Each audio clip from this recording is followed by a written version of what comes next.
Hello Year 12s and welcome to this second video in our series of 4 videos on criminal sanctions. In the first video we looked at the 5 purposes of criminal sanctions. In this video we look at imprisonment and the extent to which it is able to achieve each of these 5 purposes. There are 4 things that you need to do while you're watching this video. The first thing is to take the very best Cornell notes that you can. The second thing is to use the pause and rewind functions. Use the pause function if you need to stop this video so that you can take notes. Use the rewind function if you've missed out on any information and you need to go back over that information. The third thing that you need to do is to have your vocabulary sheet open in front of you so that you can include in it definitions of important terms or of any other words that you're unfamiliar with. And the fourth thing that you need to do is to have your summary books open in front of you. As we go through this video, I will give you some guidance as to what you should include in your summary books. Once you've finished watching and taking notes on this video, make sure that you read the pages from the textbook referred to on this slide. And if you find any additional information in that reading that you think is useful, then please supplement your Cornell notes with that additional information. Well, let's get started then. On this slide, I've set out the 2 learning intentions for this video. Make sure that you write these learning intentions down in your Cornell notes. Our first learning intention is that you should be able to describe imprisonment and its purposes. Our second learning intention is that you should be able to discuss the ability of imprisonment to achieve the purposes of criminal sanctions. Let's start with our first learning intention, that is, that you should be able to describe imprisonment and its purposes. The main purposes of imprisonment are to punish the offender, to discourage the offender from committing further offences in the future, that is, specific deterrence, to discourage other members of the community from committing similar offences, that is, general deterrence, to show the court's disapproval of the offender's behaviour, that is, denunciation, and to protect the community from the offender. To understand the effectiveness of imprisonment in achieving these purposes, as well as the purpose of rehabilitation, you first have to understand what imprisonment entails. Imprisonment is a custodial sentence. A custodial sentence is a sentence which involves the offender being deprived of their freedom by being locked in a prison.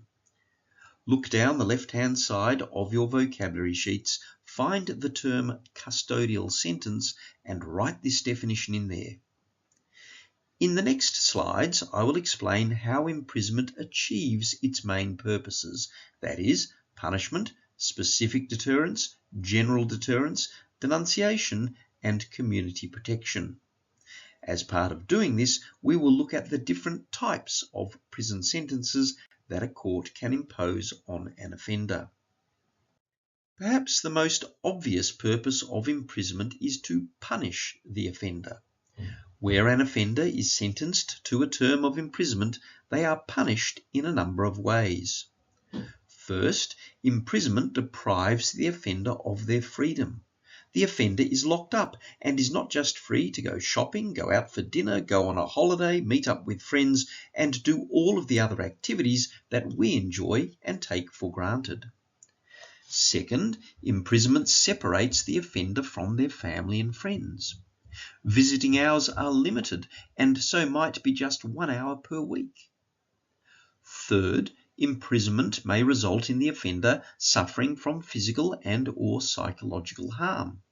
Prison is a tough environment where prisoners are often hurt by other prisoners or else live in fear of being hurt. And fourth, imprisonment results in the offender having a criminal record.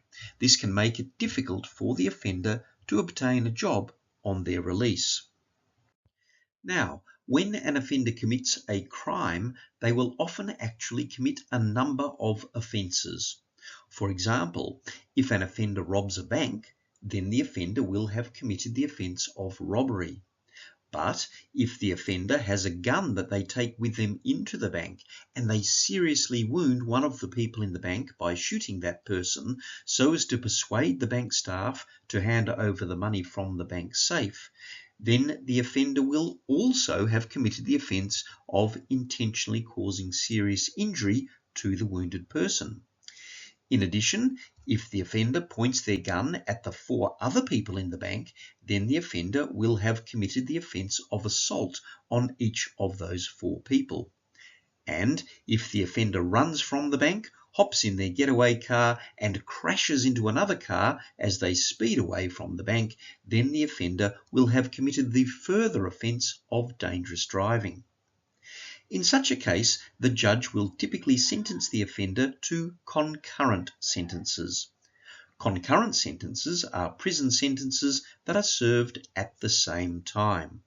Look down the left-hand side of your vocabulary sheets, find the term concurrent sentences and write this definition in there. What this means is that the judge imposes a term of imprisonment for each of the different offences that the offender has committed, but then orders that those sentences are to be served at the same time. In effect, this means that the offender will only be in prison for the length of the longest sentence that is imposed for any one of the offences. Let's assume that, in our bank robbery case, the judge sentences the offender to 6 years in prison for the charge of bank robbery, 8 years in prison for the charge of intentionally causing serious injury, 2 years in prison for each of the 4 charges of assault, and 5 years in prison for the charge of dangerous driving. Although these sentences add up to 27 years, that is 6 plus 8 plus 2 times 4 plus 5 years, the judge will typically order that the offender is to serve these sentences concurrently, which means that the offender will only be in prison for 8 years. This is the longest sentence that was given out of all of the sentences and was for intentionally causing serious injury. This is the usual approach to sentencing, and it reflects the principle that, in total, the punishment that is imposed on an offender must be appropriate. That is, not excessive compared to the seriousness of what the offender has done.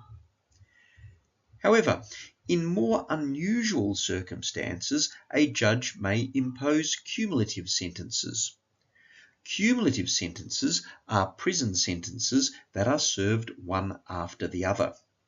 A judge will generally impose cumulative sentences on an offender if the offender is a serious reoffender. That is, if the offender has previously served a term of imprisonment for drug, sexual, or violent crimes, and subsequently that offender is convicted of either another similar offence or has committed an offence while on bail or parole.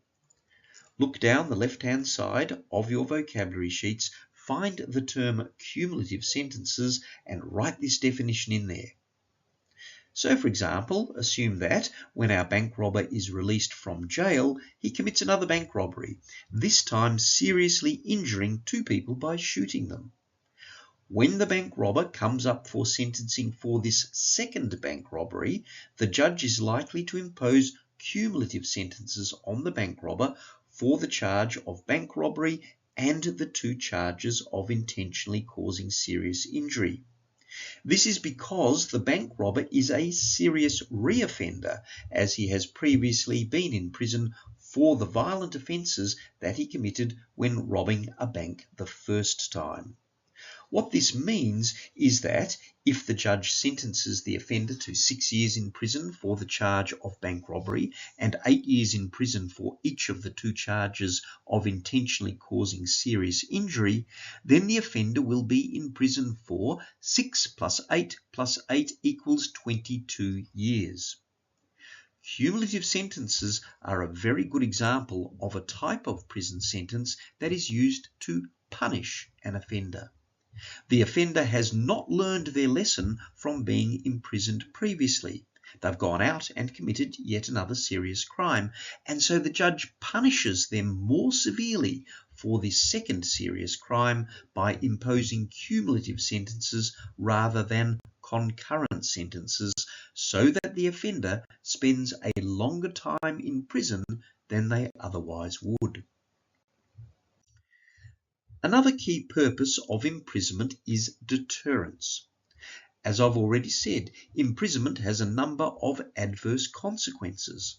A person who is imprisoned is deprived of their freedom, they are separated from their family and friends, they may suffer from physical or psychological harm, and they will get a criminal record which can make it difficult for them to obtain a job on their release. These adverse consequences are intended to discourage the offender from committing further offences. That is, imprisonment is intended to achieve specific deterrence and to discourage other members of the community from committing similar offences to the offence committed by the offender. That is, imprisonment is intended to achieve general deterrence.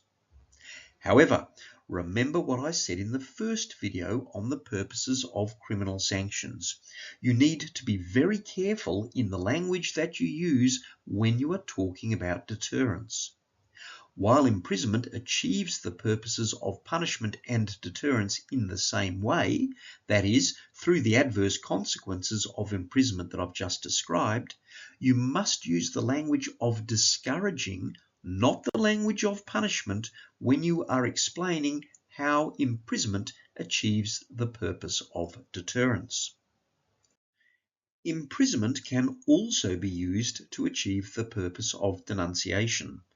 Where a criminal offence is punishable by imprisonment, then the maximum term of imprisonment for that offence will be set out in a statute, that is, legislation that has been made by Parliament. The maximum terms of imprisonment that apply to different criminal offences are intended to reflect the seriousness of those offences.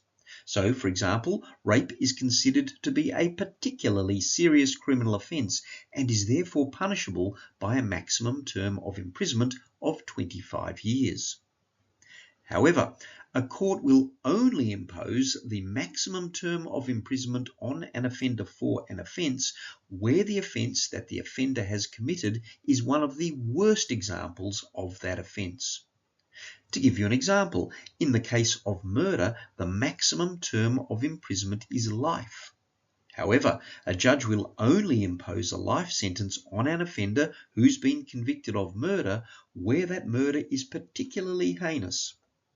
For instance, as where the murder was committed in cold blood or was committed in front of children. The maximum terms of imprisonment for crimes in Victoria range from 6 months for a level 9 offence, that is a less serious offence, right up to life imprisonment for a level 1 offence, that is murder.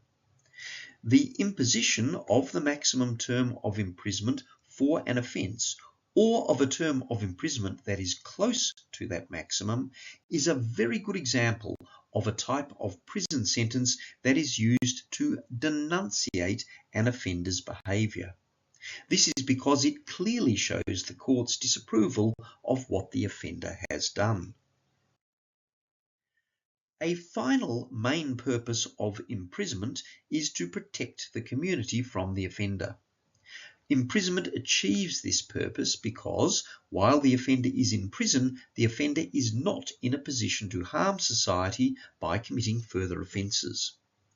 A very good example of a type of prison sentence that is used to protect the community is the indefinite sentence. An indefinite sentence is a prison sentence that has no maximum term and which a court may impose for very serious offences such as murder, manslaughter, kidnapping, armed robbery, and rape, where the court believes that the offender is a serious danger to the community. Look down the left-hand side of your vocabulary sheets, find the term indefinite sentence, and write this definition in there. A judge may only impose an indefinite sentence on an offender who has committed a very serious offence where the judge believes that the offender is a serious danger to the community. In deciding whether such an offender is a serious danger to the community, the judge will take into account the offender's character, history, age, health and mental condition, and the nature and gravity of the offence that they have committed. Where a judge sentences an offender to an indefinite sentence, then, although the sentence has no maximum term, that is, although the offender can be kept in jail indefinitely, the judge must set a nominal sentence for the offender. A nominal sentence is a bit like a minimum sentence. For example, suppose a person is convicted of murder and the judge believes at the time of sentencing that the offender is a serious danger to the community. Then, in that case, the judge can sentence that person to an indefinite sentence. However, the judge must set a nominal sentence of, say, 30 years. The significance of the nominal sentence is that when the nominal sentence expires, that is, when the 30 years comes up, the offender is entitled to apply to the court to have the indefinite sentence discharged. That means that the offender is entitled to apply to the court to be released from jail. At that time, the judge who deals with the offender's discharge application must discharge the indefinite sentence, that is, must order that the offender is released from jail, unless the judge is satisfied that the offender is still a serious danger to the community. However, if the judge is satisfied that the offender is still a serious danger to the community, so that the offender is likely to commit another very serious offence if they are released, then the judge must refuse the offender's discharge application and the offender will be returned to jail. If the offender is sent back to jail, then they can apply to the court every 3 years for their indefinite sentence to be discharged. And again, every time there's an application like that, the judge who deals with the offender's discharge application is required to discharge the indefinite sentence and order the release of the offender from jail unless the judge is satisfied that the offender is still a serious danger to the community. However, where the offender is released from jail, that does not mean that the offender is entirely free. Instead, where a judge discharges an offender's indefinite sentence, the offender is required to participate in a 5-year reintegration program. This program is designed to help the offender readjust to life in the community because, after all, they will have spent a very, very long time in jail, so they're probably not used to living in the community and looking after themselves. As I have said, an indefinite sentence is a very good example of a type of prison sentence that is used to protect the community. This is because where a dangerous offender has been given an indefinite sentence, the offender is kept in prison and away from the community for so long as the offender remains a serious danger to the community. You'll recall that our second learning intention requires you to be able to discuss the ability of imprisonment to achieve the purposes of criminal sanctions.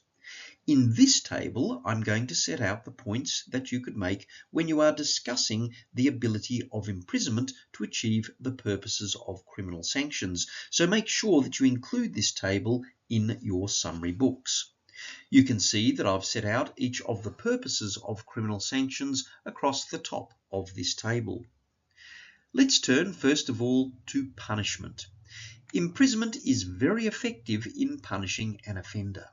This is because, as we've seen, imprisonment deprives the offender of their freedom and it separates them from their family and friends. In addition, prison is not a very nice place to be.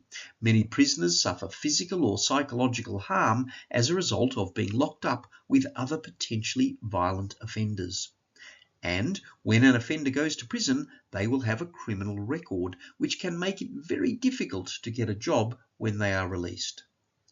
A particularly good example of a type of prison sentence that is used to punish an offender is cumulative sentences. Cumulative sentences are used where the offender has not learned their lesson from being imprisoned previously. They've gone out and committed yet another serious crime. As a result, the judge punishes the offender more severely for this second serious crime by imposing cumulative sentences rather than concurrent sentences, so that the offender spends a longer time in prison than they otherwise would. In contrast, imprisonment is only moderately effective in achieving specific deterrence. It is certainly the case that the adverse consequences of imprisonment for an offender, which we've looked at in the context of punishment, will discourage many offenders from committing further offences on their release from prison, because they will not want to risk being sent to prison again. However, as you'll see when we look at imprisonment and rehabilitation, around 37% of prisoners in Victoria return to prison within 2 years of being released. This suggests that for a large number of offenders who are sentenced to a term of imprisonment, just over 1/3 of them, imprisonment is not a very effective specific deterrent. Imprisonment is, however, a very effective general deterrent, particularly if prison sentences are widely reported in the media. If the community at large can see that the courts are handing out fairly severe sentences of imprisonment for different crimes, then potential offenders in the community are going to be discouraged from committing those types of crimes. This is because they will not want to risk being imprisoned themselves and suffering from the adverse consequences of imprisonment that we've looked at in the context of punishment. Conversely, imprisonment is not very effective at achieving the rehabilitation of the offender. It is true that in prison there are programs for prisoners to improve their education and obtain new skills through training. This can help them to get a job on their release from prison, which can assist in their rehabilitation. If an ex-prisoner is able to be employed, then they are less likely to resort to crime as a way of supporting themselves. However, the fact that there are high rates of recidivism, that is reoffending, by offenders who are released from prison does suggest that imprisonment is not very effective at rehabilitation.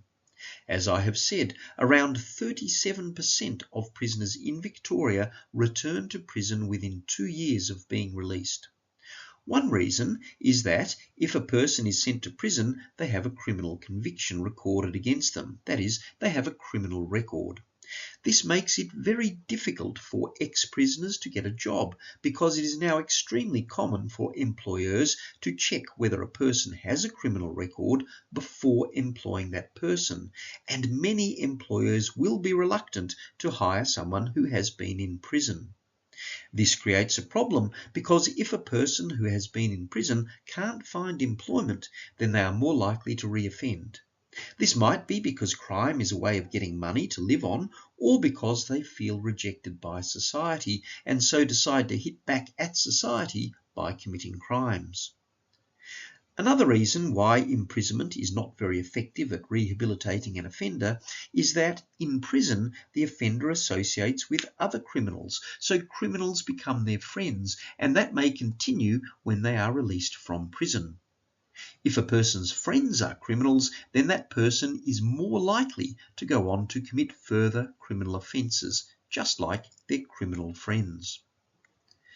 However, a very severe prison sentence can be very effective for the purpose of denunciation.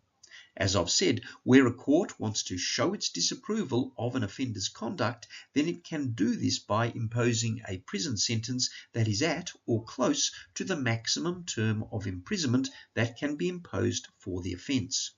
This will typically be the case where the offence that the offender has committed is one of the worst examples of that offence. And finally, imprisonment is very effective at community protection while the offender is in prison, because the offender is removed from society. They can no longer commit offences against society. A particularly good example of a type of prison sentence that is used to protect the community from an offender is an indefinite sentence. An indefinite sentence can be imposed on an offender who has committed a very serious offence where the court believes that the offender is a serious danger to the community. Having said this, if the offender is not specifically deterred or rehabilitated as a result of their imprisonment, then the offender is likely to reoffend after their release from prison. To this extent, imprisonment is not very effective at community protection. Well, that brings us to the end of this video. As a result of watching and taking notes on this video, you should now be able to do two things. First, you should be able to describe imprisonment and its purposes. And second, you should be able to discuss the ability of imprisonment to achieve the purposes of criminal sanctions.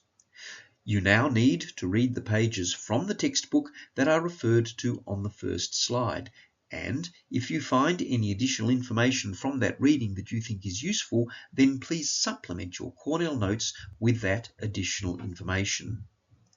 The next video that you need to watch and take notes on is the video on community correction orders and the extent to which community correction orders achieve the 5 purposes of criminal sanctions. Thank you very much for your attention.